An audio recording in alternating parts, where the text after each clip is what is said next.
안녕하세요. 소만 김기사. 동희입니다. 네, 늘 비슷한 오프닝 멘트 하지만 변치 않습니다. 드디어 우리가 전기기기의 변압기의 마지막 강의까지 왔습니다. 동희야, 어때? 감흥이 없어. 그래? 매일같이 이렇게 퇴근하고 저녁에 같이 하는데요. 어떻게 보면은 되게 좀 재미없는 생활을 할 수 있겠지만은 저도 제 나름대로 공부가 되고 동희도 기능사 공부에 도움이 되고 무엇보다도 이런 추억을 부부가 함께 할 수 있다는 것만으로도 훗날 우리가 옛날에는 그땐 그랬었지 하면서 이야기할 수 있다는 점에 묘한 느낌이 듭니다. 동희야, 우리 오늘 공부할 거는 이제 거의 그 변압기의 마지막 부분으로서 이것저것 정리하는 느낌으로 많이 강의를 할 거야. 그래? 그래서 지난 강의와 비슷하게 뭐 특별하게 어려운 계산식 같은 거는 없고 오빠가 얘기해 주는 것만 잘만 들으면 되니까 역시나 부담 없이 들어. 그래. 우리가 처음으로 공부할 게 뭐냐면은 바로 보호 계정기라는 거야. 자, 보호 계정기라는 거 지난 시간에 오빠가 얘기했던 것 같아. 릴레이라고. 그런데 보호 계정기라는 거는 변압기도 결국은 인간이 만든 기계이고 전기라는 것도 늘 안전하면 좋겠지만 사고를 일으킬 수 있잖아. 그러니까 변압기 자체가 사고가 날 수도 있어. 그것을 우리가 미리 알아채가지고 문제가 생기면은 이를 조치하는 것도 중요하지. 바로 그렇게 문제가 생기면은 생긴다는 것을 알려주는 역할을 하는 게 바로 보호 계정기라 그래. 그래가지고 크게 전류 차동 계정기, 그리고 비율 차동 계정기, 그리고 부후 홀츠 계정기라는 게 있어. 근데 이 전류 차동 계정기는 보통 차동 계정기라고 많이 하는데 예전에는 많이 썼는데 지금은 비율 차동 계정기를 더 많이 써서 이 두 가지의 계정기는 같이 우리가 이해를 해서 차이점이 뭐가 있는지를 알아두는 게 좋아. 자, 여기 회로도 보면 좀 복잡하지. 이 회로도가 바로 전류 차동 계정기야. 자, 계정기를 이해하기 앞서 이 회로를 간단하게 이야기를 하면은 바로 이곳이 변압기가 있는 곳이야. 이곳이 변압기고, 자, 그리고 여기가 변압기 1차 측이 되겠고, 여기가 변압기 2차 측이 돼. 그래가지고 여기에서 전류가 이렇게 흘러서 여기로 가는데, 보면 알다시피 여기에 CT가 있어. CT가 뭐야? 대전류를 소전류로. 거기에서 말하는 소전류라는 것은 몇 암페어라고 했지? CT의 전격 전류. 5A. 그치, 5암페어야. 그러니까 여기서 보면은 10/5CT라고 써 있으면 여기서 말하는 10/5 아니면 뭐 10/5 이렇게 써 있는 게 바로 변류비야, 변류비. 그렇기 때문에 여기 뒤에 붙는 건 무조건 5A이기 때문에 5가 붙고 그 앞에는 얼마나 더 크게 줄여줬냐, 뭐 이렇게 보면 돼. 그래서 이거 변압기라는 것은 결국에는 그 1000V를 100V로 이렇게 낮추었다 이 얘기야. 그러면은 전류는 어떻게 될까? 전압을 이렇게 10분의 1로 줄이게 되면 전압을 10분의 1 줄이게 되면은 전류도 줄어들어. 아니지. 오빠가 그 전에 변압기 설명할 때 그랬잖아. 전압, 권선, 뭐 그리고 뭐 임피던스 같은 경우는 누트가 들어가지만 다 똑같지만 혼자 왕따인 녀석이 전류라 그랬잖아. 그게 변압기에서는 되게 중요하다. 그때 오빠 얘기했잖아. 똑같아. 봐봐. 1000V인 거를 100V로 낮췄는데 10A인 것이 결국에 변압기를 거치면서 100A가 돼. 그렇기 때문에 이 CT의 변류비는 원래 1차 측이 10/5였는데 100/5로 커져. 어쨌든 이 CT를 거치면서 5A가 이렇게 흘러가. 그런데 중요한 게 뭐냐면은 이 전류라는 것은 오빠가 그 전부터 계속 얘기했지만은 전류라는 것은 한 가닥의 선만 흐르는 게 아니라 두 가닥의 선이 있어야 된다 그랬잖아. 즉 이 CT도 이렇게 두 가닥의 선이 있는 거야. 이게 무슨 얘기냐? 바로 이 하나의 회로를 본다면 이렇게 딱 봤을 때 바로 여기 선과 여기 선 이렇게 두 가닥을 하나의 회로로 본다 이거야. 그래서 이 회로에다가 차동 계정기라는 것을 이렇게 딱 두어 가지고 여기 이 1차 측 CT에서 나오는 전류가 5A고 2차 측에서도 나오는 전류가 5A잖아. CT 때문에. 근데 이것에 대한 차이가 어느 정도 크게 되면은 뭔가 고장이 났다. 스스로 이걸 감지를 하는 거야. 들어오는 전류와 나가는 전류를 계속 봐서 5A가 아니라 좀 오차가 크게 뭐 10A가 나오거나 뭐 아니면 3A가 나오거나 이런 식으로 차이가 크면은 고장이 발생했다 그래가지고 전기 안전 관리자가 있거나 이러면 알려주는 거지. 누누이 말했지만 이 계전기 자체는 자체적으로 차단하는 능력은 없어. 차단하는 능력을 갖춘 거는 차단기야. 그래서 이 전류 차동 계전기는 이 차동이라는 게 뭐냐, 서로에 대한 차이를 서로 이렇게 파악을 해가지고 동작하는 계전기라고 생각하면 돼. 그래서 전류 차동 계전기는 상대적으로 좀 간단해. 그래서 변압기, 고압측과 저압측, 여기서 고압측이란 건 1000V에 해당하는 거겠지.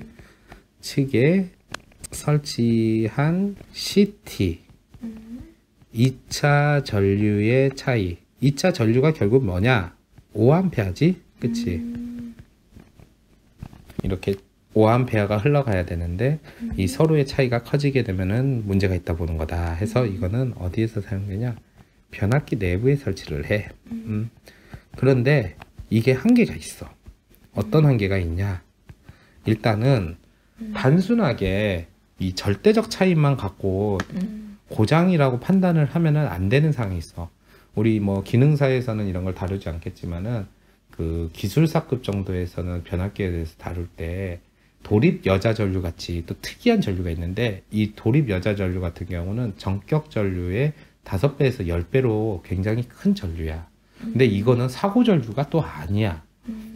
정상적인 상황에서도 잠깐이지만 일어날 수 있거든. 근데 이렇게 정상적인 전류인데도 평소보다 전류값이 높다고 해서 떨어지면 안 되잖아. 그래가지고 일정 비율 정도의 오차를 허용하게 해가지고 이 오차 아니면은 문제가 없다, 단 이 오차를 벗어나서는 문제가 있다, 이렇게 판단하는 것이 바로 지금 설명할 비율 차동 계전기라는 게, 바로 이 녀석은 오차를 본다 이거야. 그런데 앞서 전류 차동 계전기랑 어떻게 보면 되게 비슷한데 다른 점이 하나가 있어. 무엇이 있냐, 억제 코일이라는 녀석이 이렇게 달려 있어, 양쪽에. 그치? 어떤 거잖아, 그치? 그리고 똑같이 차동 계전기라고 하는데 동작 코일이 있고 똑같이 1000V를 100V를 이렇게 낮춰주는 강압 변압기가 있고 그에 맞게 전류의 값도 커져. 근데 이 녀석은 좀 다른 점이 하나가 있는 게 뭐냐면은 자, 우리가 변압기 하면은 YY 결선도 되고 델타 Y 결선도 되고 델타 델타 결선도 되고 Y 델타 결선도 된다 그랬어. 이게 무슨 얘기냐, 1차 측을 Y로 하고 2차 측도 Y로 해도 된다 그랬지. 어쨌든 그런 거란데 YY 결선이나 델타 델타 결선은 같은 방식의 결선이기 때문에 서로 위상차가 안 나. 지난번에 오빠가 그 변압기 결선에서 설명을 했어. 근데 Y 델타 결선이나 델타 Y 결선 같은 경우에는 서로의 위상차가 30도가 나. 기억해? 그래서 이 변압기가 만약에 델타 Y 결선, 즉 1차 측은 델타고 2차 측이 Y로 결선했다 그러면은 30도의 위상차가 나. 근데 이렇게 위상차가 나면은 어떤 문제가 생기냐면은 위상차 자체로 인해서 기전력 E가 이렇게 발생하게 돼. 자, 이건 그냥 우리가 상식적으로 알아두자. 위상차가 생기면은 바로 기전력 E가 발생한다 이거야. 좋은 게 아니야. 그러네. 우린 변압만 잘해주면 돼. 왜 기전력이 생겨야 돼? 그리고 또 하나, 변압기 자체는 설심에 코일을 이렇게 막 똘똘 감은 거잖아. 근데 이 코일 똘똘 감은 권선 자체의 온도도 상승하게 돼. 안 그래도 변압기가 열을 많이 발생시키는데 이렇게 온도까지 또 더 높아진다 그러면 여러모로 변압기로서는 괴롭겠다.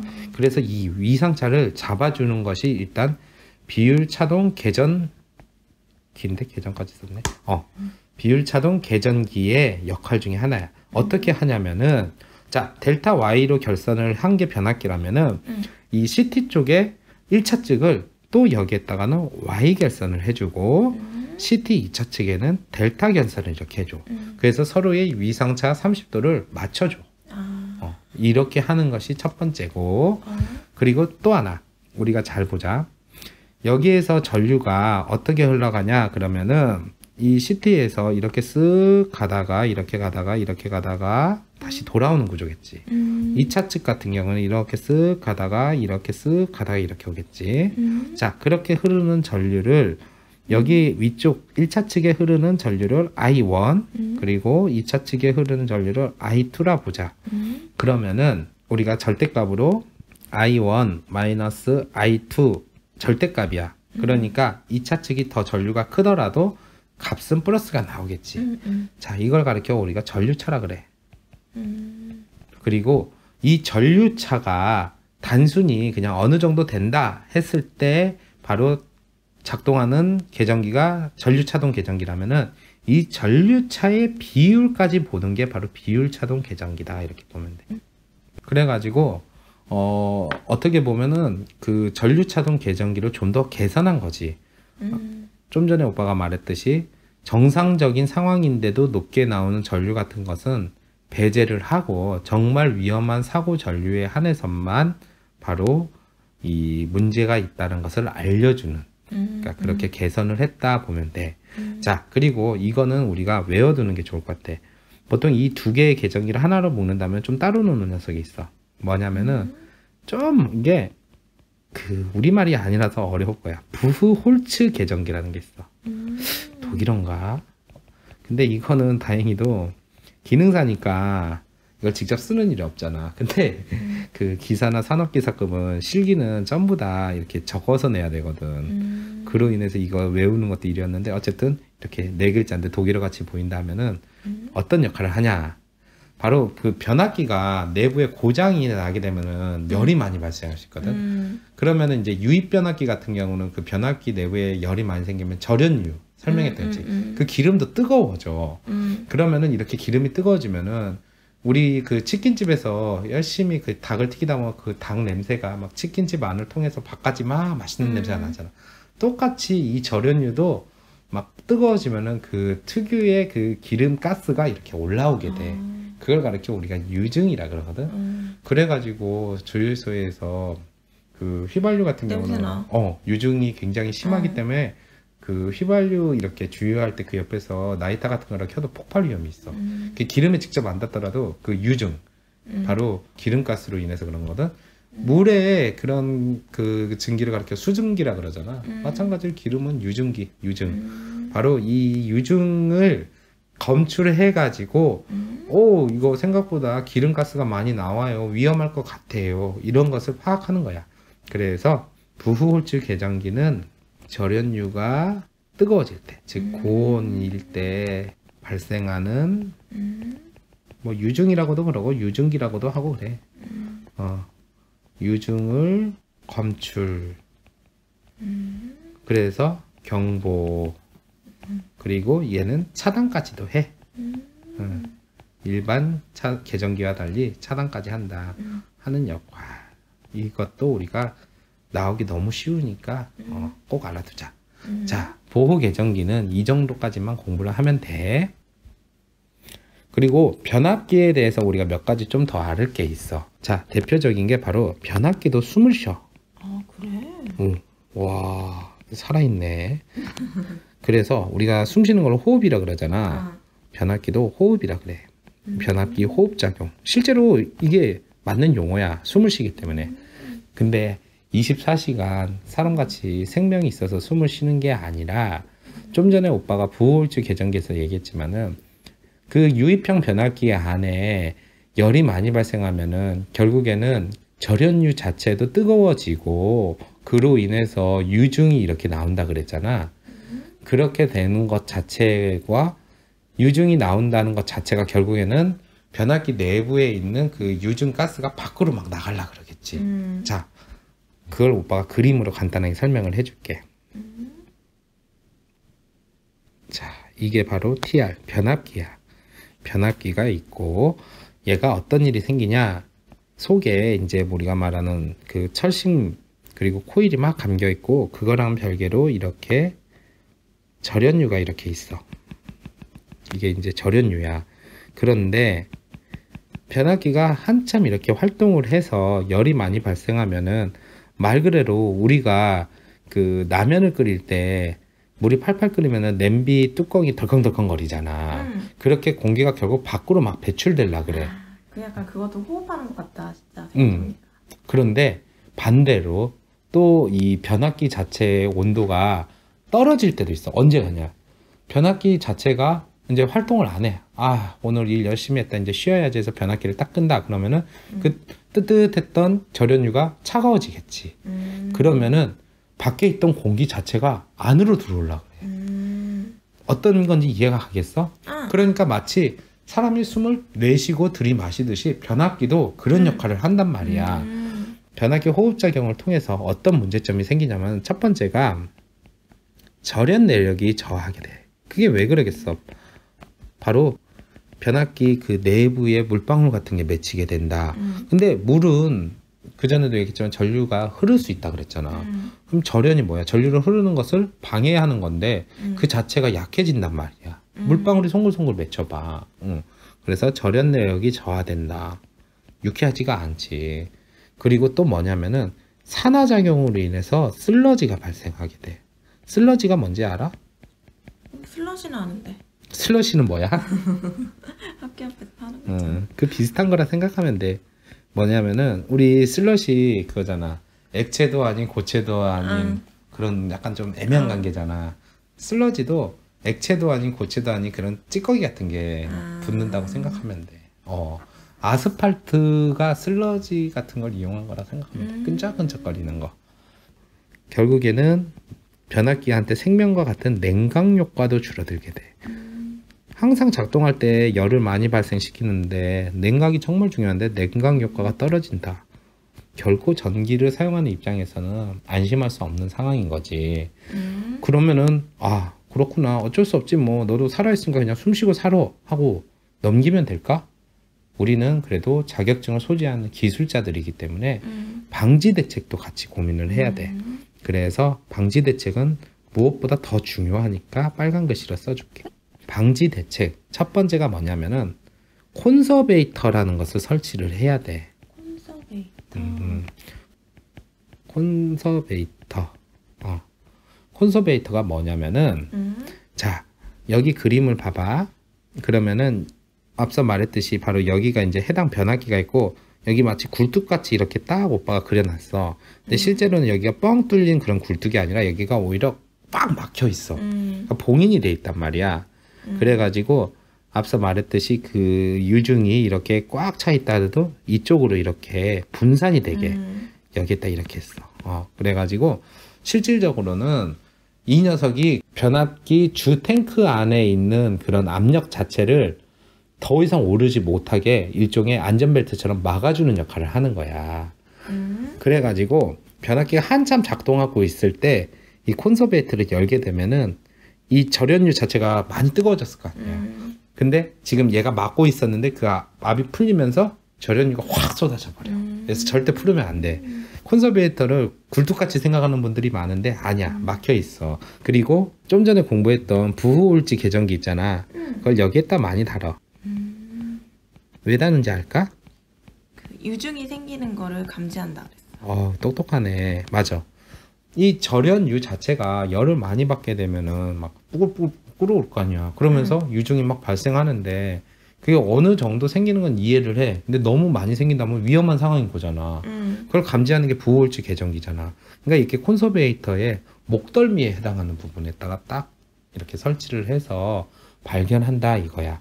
그리고 콘서베이터 말고 또 하는 게 뭐냐면은 흡습 호흡기라는 걸 또 설치를 하게 돼. 근데 이 흡습 호흡기라는 거는 다른 말로 하면은 브리더라 그래. 브리더.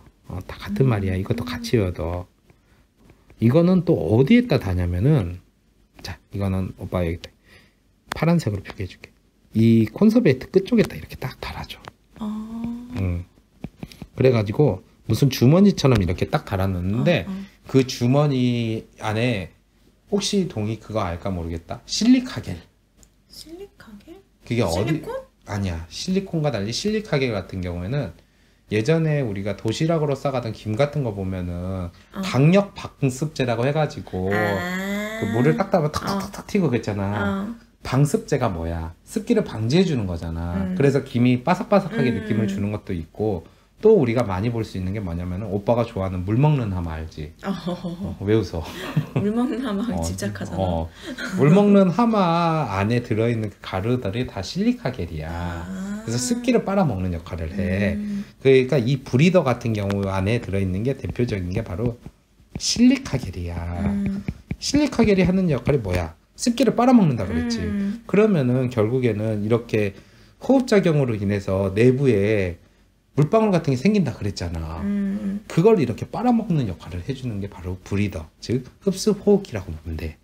이걸 이렇게 설치를 하고 마지막으로 또 무엇을 해야 되냐면은 질소를 봉입해야 돼. 자, 우리 공기 중에 가장 많은 게 질소야. 얼마나 많으냐면은 보통 우리가 질소를 사면은 과자가 같이 사은품으로 오는 경우가 많아. 그래서 과자 봉지 보면 빵빵하잖아. 그게 바로 이제 우리가 어디서든지 쉽게 질소를 구할 수 있어서 그러는데 이 질소를 바로 콘서베이터 안에다가 주입을 하게 돼. 근데 질소 자체는 어떤 크게 위험한 그런 성분 같은 것을 많이 갖고 있지 않아. 우리 공기에서도 널리 보일 수 있지만은 그래가지고 외부 공기와 같이 섞이지 않게 그렇게 일부러 질소를 넣어준다 이렇게 생각하면 돼. 그래가지고 이 변압기가 호흡작용을 한다고 얘도 살아 숨쉬네 하고 이뻐할 게 아니라 큰일 났다 이러다가 변압기한테 좋지 않겠구나 느끼고 이런 방지 대책을 세우는 것이 좋겠다. 자, 이게 바로 변압기의 호흡작용이고, 이번에 공부할 거는 열 많이 받는 변압기를 어떻게 냉각을 시키냐 이래서 5가지 방법에 대해서 간단하게 설명해 줄게. 그래. 오늘 공부 그렇게 어렵지 않지? 원래 전기도 이렇게 말로 풀었으면은 문과 출신 우리 동의가 금방 이해할 수 있을 거야. 근데 뭐 위상에 이상한 공식에 대입하고 막 이러니까 머리에 쥐가 나고 예민해지는 건데 오빠는 다 이해해. 나도 그 시절 그랬어. 자, 냉각 방식 크게 5가지 중에 첫 번째가 뭐냐면은 건식 잔행식이라는 게 있어. 이거 우리가 조금 한자만 볼 줄 알면은 금방 이해할 수 있겠다. 자, 건식이라는 건 뭘까? 그럼 건조시키는 거지. 건조시킨다. 그러기보다는 이 건식이라는 거는 정확하게 말하면 이 건식의 반대는 유입이야, 유입. 기름을 통해 냉각을 시키는데 기름이 없는 상태에서 냉각을 시키는 거고, 그러면은 이거는 유입 변압기가 아닌 지난 강의에서 얘기했던 건식 변압기 같은 데서 많이 쓰겠다. 그리고 잔행식이라는 건 뭐냐? 그냥 자기 스스로 냉각시킨 거야. 그러니까 따로 어떤 냉각 장치를 달아놓지 않는 거야. 그러니까 어떻게 보면은 별로 하는 게 없지. 그냥 날이 그냥 시원한 바람 불면 거기에 알아서 그냥 식히든지 말든지 뭐 그런 식으로. 그래서 건식 잔해식 같은 경우에는 어떻게 보면 비용이 거의 들 게 없어. 기름도 필요 없고. 그래갖고 이거의 가장 큰 특징이 뭐냐면은 건식 변압기에서 사용이 되고, 그리고 변압기가 크면 못해. 왜냐? 크면 클수록 자연 스스로 내버려 둔다고 해서 잘 안 식거든. 인위적으로 식혀주는 게 잘 식지. 그러니까 좀 소용량 변압기, 아니면은 좀 전압 자체가 낮은 거.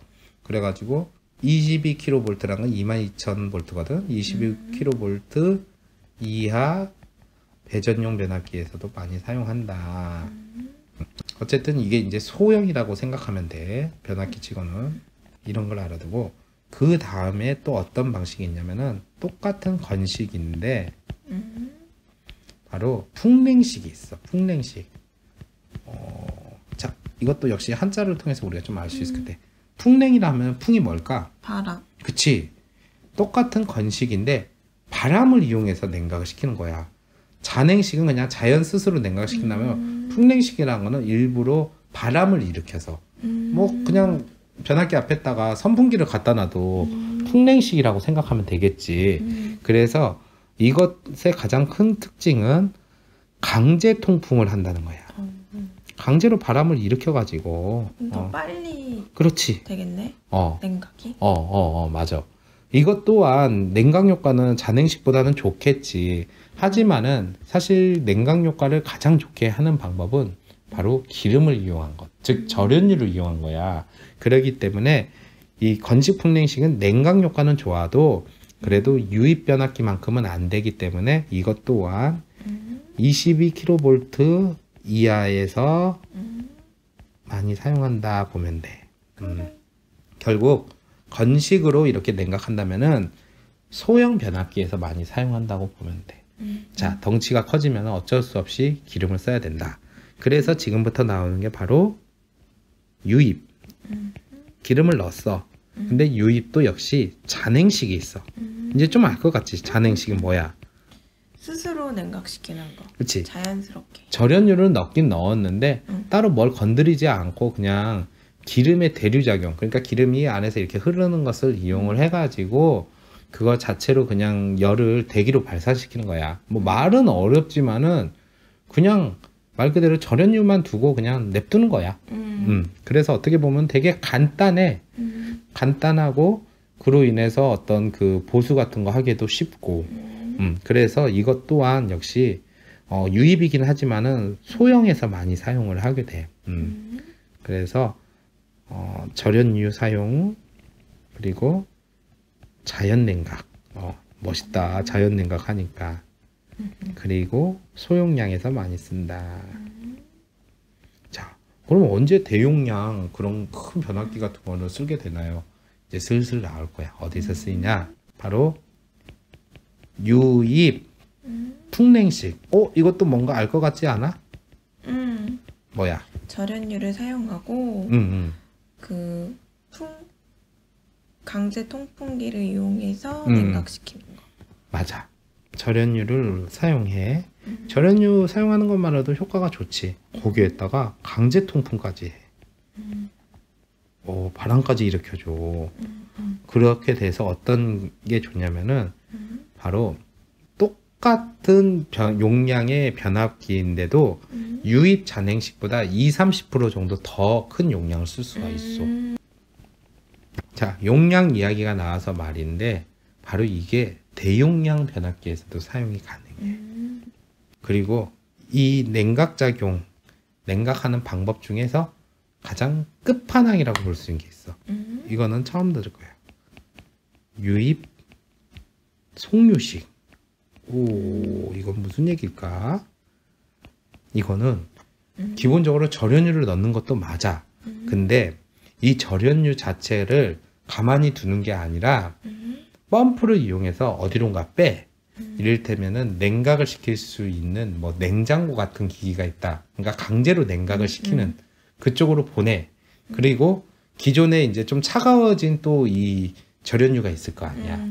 거기에 있는 걸 다시 펌프로 해갖고 변압기로 이렇게 보내. 그러니까 항상 차가운 절연유를 쓸 수 있게 하는 거지. 간단하게 오빠가 구조를 그린다면은 여기가 변압기야. 콘서베이트가 이렇게 있어.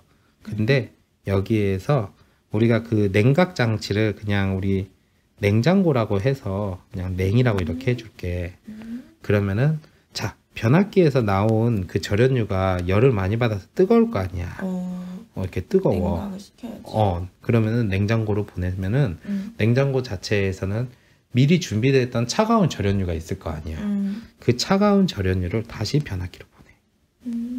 자, 그 와중에 바로 여기에도 펌프가 달려 있어서 열심히 이쪽으로 보내주고, 그리고 여기에도 펌프가 달려서 여기에도 보내주고.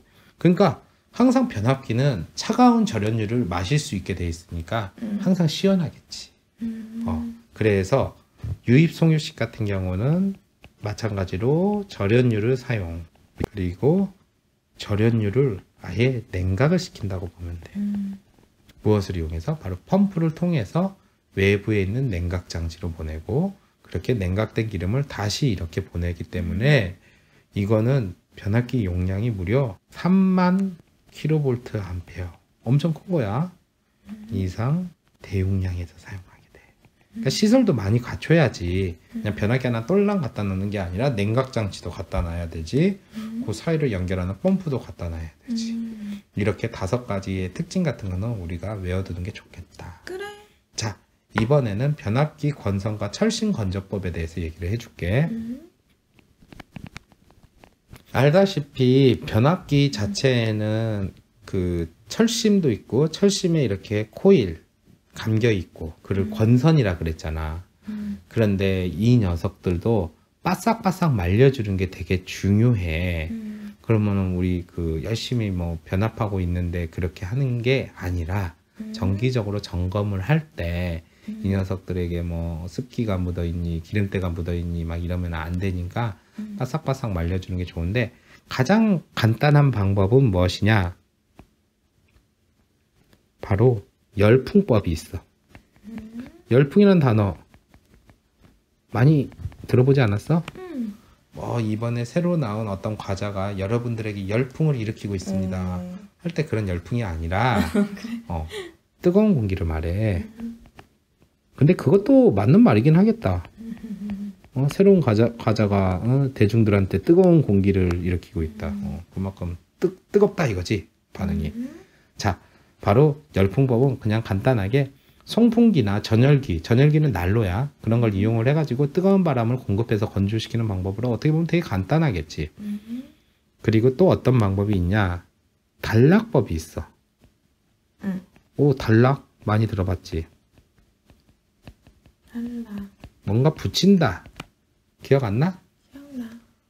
단락법이라는 거. 붙였는데 그게 회로가 안 갔던 걸로 기억하는데. 회로가 안 가는 게 아니라 그게 이제 경우에 따라 달라. 대표적인 게 지난 강의에서 말했듯이 그 계기형 변류기 CT 같은 경우는 2차 측을 반드시 단락을 시키라 그랬잖아, 점검할 때. 안 그러면은 1차 측에 있는 부하 전류가 여자 전류로 흘러가지고 2차 측 계좌 건선을 소손시킨다, 뭐 그런 얘기를 했었는데, 그럴 때 같이 단락을 시켜서 괜찮을 때가 있는가 하면은 또 원치 않게 단락이 생겨가지고 그게 사고로 연결되는 경우가 있어. 그러니까 단락이 무조건 나쁜 건 아니야. 그래. 자, 근데 이 단락법은 뭐냐면은 변압기 2차 권선, 그러니까 1차 측이 있고 2차 측이 있다면 2차 측에 이렇게 똘똘 감은 곳에 단락을 시키고 1차 측의 임피던스 전압의 약 20%를 가해서 이때 흐르는 단락 전류를 이용해서 가열 건조시키는 방법, 이게 정의인데, 간단하게 얘기를 하면은 단락 사고로 인해서 오빠가 그때도 보여줬지만은 그 나사가 녹은 흔적 나지.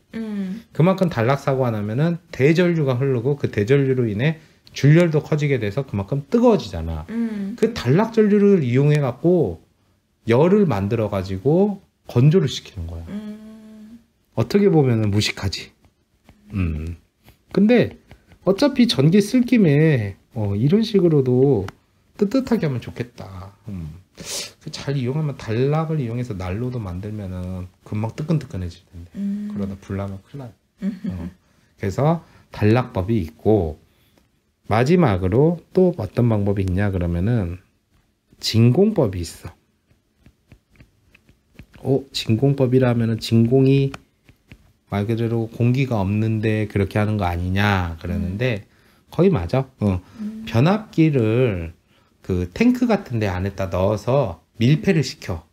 그리고 나서 탱크 속에 그 파이프를 하나 딱 연결해 가지고 거기에다가 고온의 증기를 확 보내는 거야.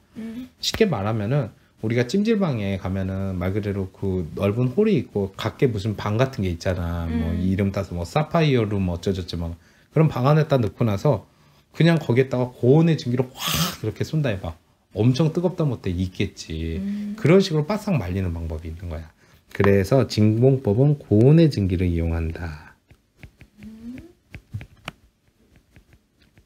결국에는 이 번압기 권선 철신 건조법 같은 경우에는 평소에 하는 게 아니라 정기적으로 크게 이제 수리를 할 때, 그리고 권선 상태가 너무 안 좋아서 교체를 하거나 그럴 때, 자 그렇게 하면 되고, 마지막이야 벌써. 그래. 변압기의 온도 상승 시험법이라는 게 있어.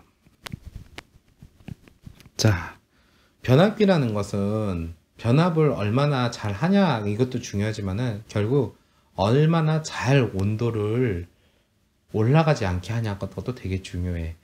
물론 정상적인 상황에서는 변압기가 충분히 감당할 만큼 온도가 올라가는데, 사고가 나거나 고장이 나거나 이런 변압기가 많이 뜨거워지면은 못 이기고 뻥 터지게 될 수가 있거든. 그래서 변압기는 이렇게 만들어지기 전에, 출고 전에 온도가 몇 도까지 올라가나 하고 한 번쯤은 테스트, 즉 시험을 할 경우가 있어. 그래가지고 이때 온도가 어떻게 올라가냐. 근데 중요한 게 뭐냐면은 변압기 그 함 있잖아. 그 함을 이렇게 사람 손 댔을 때 아 뜨겁다 그렇게 느끼는 게 중요한 게 아니고 내부에 절연유가 있다면 그 절연유의 온도, 즉 유온이라 그러거든. 그 유온을 측정하는 게 되게 중요해. 그럼 아무 때나 가서 이렇게 측정하면 되냐? 아니지. 변압기를 작동을 시키면서 측정하는 게 맞지. 아, 그래? 아무 때나 가서 변압기를 딱 측정하는 것이 무슨 의미가 있어. 변압기가 정상적으로 변압하는 과정에서 측정을 해야지. 온도가 상승되냐? 그치, 얼마나 상승되냐는 거 정확히 알 수 있지. 위험하진 않아? 그러니까 출고하기 전에 이렇게 보는 게 맞는데, 자, 어떤 걸 하냐면은 첫 번째로 바로 실부하법이라는 것을 이용한다. 실부하법이라는 거는 진짜 실제에 해당하는 부하를 접속을 하는 거야. 그래가지고 온도가 얼마나 이렇게 올라가냐 보는 거야. 그러니까 뭐 예를 들면은 50kV 암페어짜리 그런 변압기가 있다 그러면은 거기에 맞게 변압을 직접 시켜보면서 유온, 즉 기름 온도가 얼마나 올라가나 직접 보는 거야. 그래서 실부하법 같은 경우에는 실제 부하를 접속, 그래서 유온의 상승을 본다 이렇게 생각하면 돼. 자, 그리고 또 어떤 방법이 있냐면은 이건 조금 어려울 수는 있는데 반환부하법이라는 게 있어. 반환부하라. 부하를 반환하냐? 그렇게 생각할 수도 있는데 그게 아니라 변압기 자체한테 우리가 그 전에 배웠던 손실의 개념인 철손하고 동선 있잖아. 이 변압기한테 철손하고 동선을 공급을 하는 거야. 일부러 손실을 준다 이거야.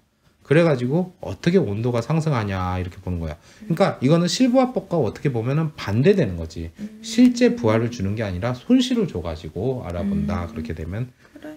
그런 개념이야. 그래서 반환부하법 하면은 철손 그리고 동선을 우리가 꼭 기억을 해두자. 아이고. 자, 그리고 마지막. 단락시험법이라는 게 있어. 단락시험, 단락. 또 나오네. 뭐겠어? 단락시키는 거. 뭘 단락시킬까? 뭘 붙이냐고?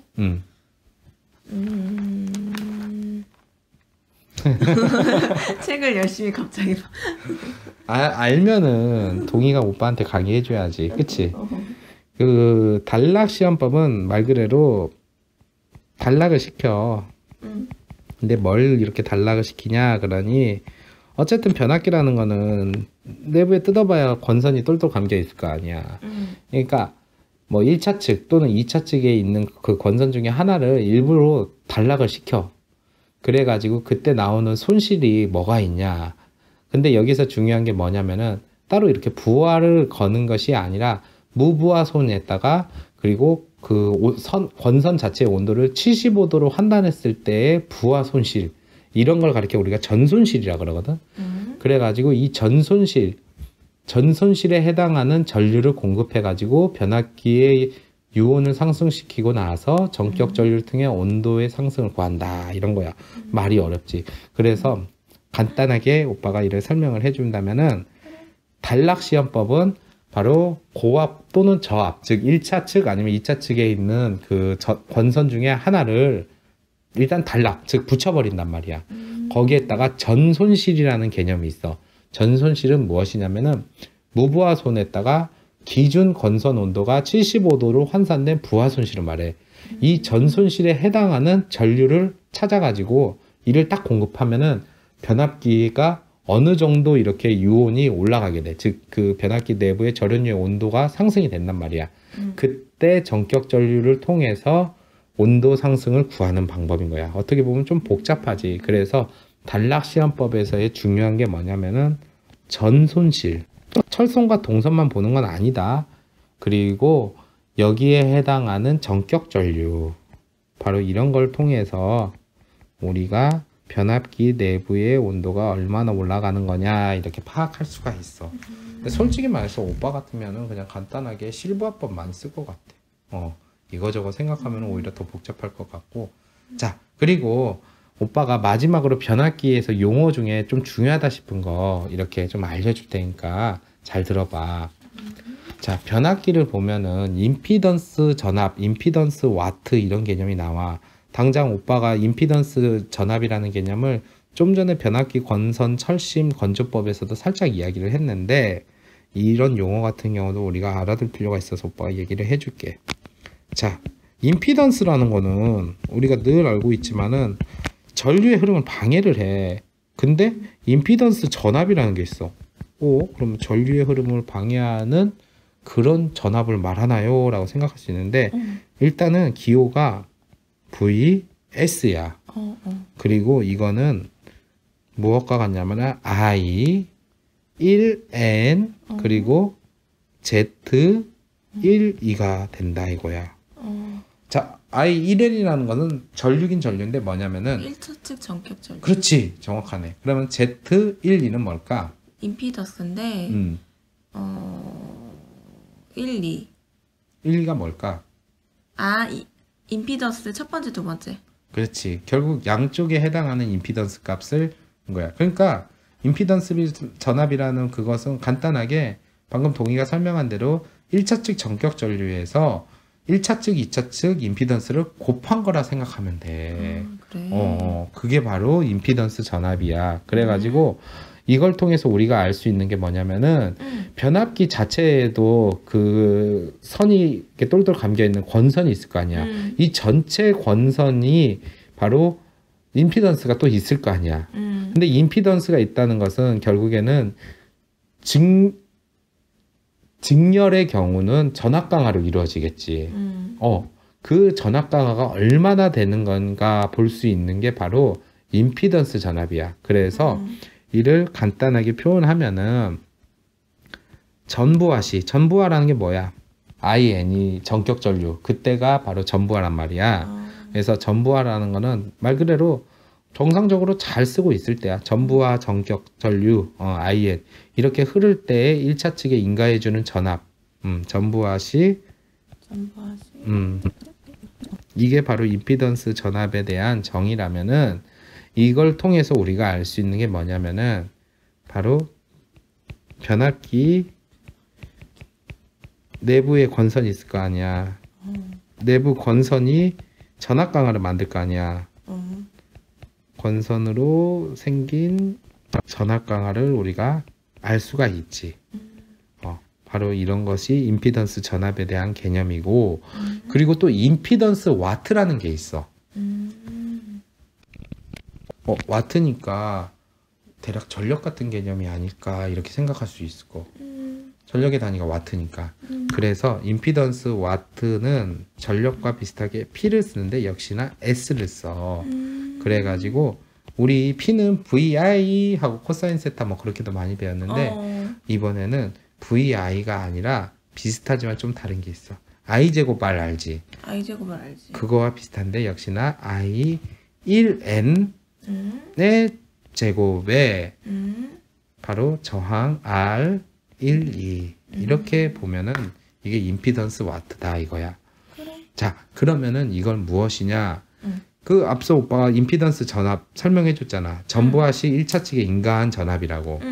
바로 이렇게 임피던스 전압을 인가한 상태에서 변압기도 당연히 권선 자체에 임피던스도 있지만은 그 임피던스 안에도 저항이라는 게 있지. 권선의 저항으로 생기게 되는 바로 동손 있잖아. 동손이 뭐야? 부하손, 가변손이잖아. 그러니까 전력을 많이 쓰면 쓸수록 그만큼 동손도 커지겠잖아. 바로 그 부하손, 즉 가변손이라고 하는 동선을 구할 수 있는 거야.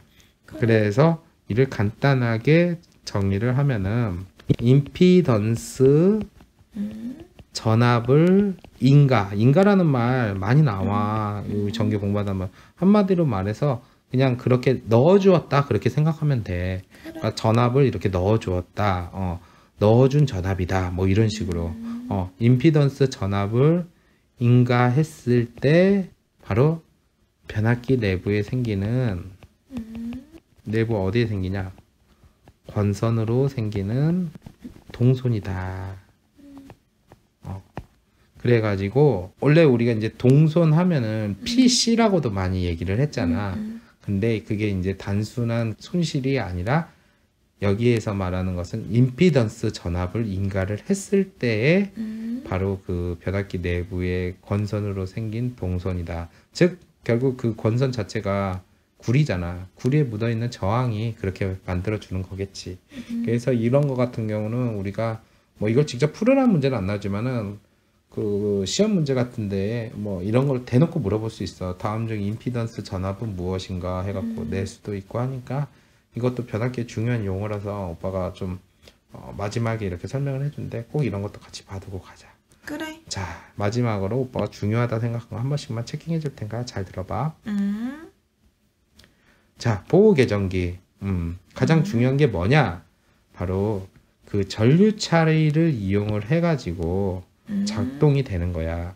즉, 여기 동작 코일이라는 게 결국 작동을 한다 이런 얘기를 하는 거고, 억제 코일이라는 것은 그 부하 전류 자체가 어느 정도 비율로 이렇게 움직이냐 이런 걸 감지하는 거고, 결국에는 전류차동 계정기가 약간 9세대 방석이라면은 비율차동 계정기는 이를 개선을 해서 위성 차이 같은 것도 맞춰주면서 오작동을 최대한 줄인 제품이라 볼 수 있고, 부호볼트 계정기, 그건 말 그대로 절연유에서 생기는 유증가스, 유증기를 이렇게 검출해주고 차단도 해주는 역할을 한다. 그래가지고 결국 부호볼트 계정기가 사용되는 것이 어디냐? 바로 여기야. 콘서베이트랑 변압기 사이에. 그래서 얼마나 가스가 나오냐. 근데 왜 이런 가스가 나오냐면 열도 열이지만 또 호흡작용을 통해서 문제를 일으킬 수 있거든. 그래서 호흡작용으로 인해서 어떤 문제가 생기는지 우리가 이해를 하고 방지 대책으로 이 세 가지는 꼭 우리가 갖고 가자. 실제로 기사급에서는 이런 거 주관식으로 적게 많이 시켜. 그리고 변압기 냉각작용 같은 경우에는 그냥 오빠가 설명한 거 한번 딱 들으면 이해가 될 내용이 어려울 건 없어. 다만 이 용어 같은 경우를 보고 이게 뭐다 이 정도는 우리가 꼭 알아뒀으면 좋겠다. 그래. 자, 그리고 변압기 권선 철심 건조법. 이거는 이제 정상적으로 이렇게 동작시킬 때가 아니라 수리 점검을 하거나 보수 유지 작업을 할 때 쓰는 걸로써 열풍법, 단락법, 진공법 이런 것이 있다는 거. 그리고 변압기가 이제 출고되기 전에 얼마나 온도가 상승하냐 이런 것들 실부하법, 반환부하법, 단락시험법 이런 게 있다는 거. 그리고 방금 전에 이야기한 임피던스 전압과 임피던스 와트에 대한 개념 이런 걸 잘 알아두면은 자, 변압기 문제는 다 맞힐 수 있겠어. 네. 강요하지 마. 아니 뭐 강요해. 알겠어. 그래도 우리 벌써 전기 기기에서 한 70% 끝낸 것 같아. 이제 다음은 뭐야? 이제 유도기라고 해서 이제 유도기는 보통 이제 발전기보단 전동기에서 많이 나오는 건데 이거는 약간 변압기와 동기기를 좀 섞은 느낌이야. 그래. 둘 다 공부를 어렵게 했으면은 유도기도 어려울 것이고 그렇지 않다면은 그래도 어려울 것이요. 결국은 어렵다. 유도기는 근데 그 슬립이라는 개념만 우리가 잘 이해하면은 또 안 어려워. 알았어. 자, 여기까지 공부하냐 수고 많았고 변압기를 모두 끝냈으니까 하나 둘 셋 하면 변압기 하고 외치자. 그래. 하나 둘 셋 변압기. 없어 보인다.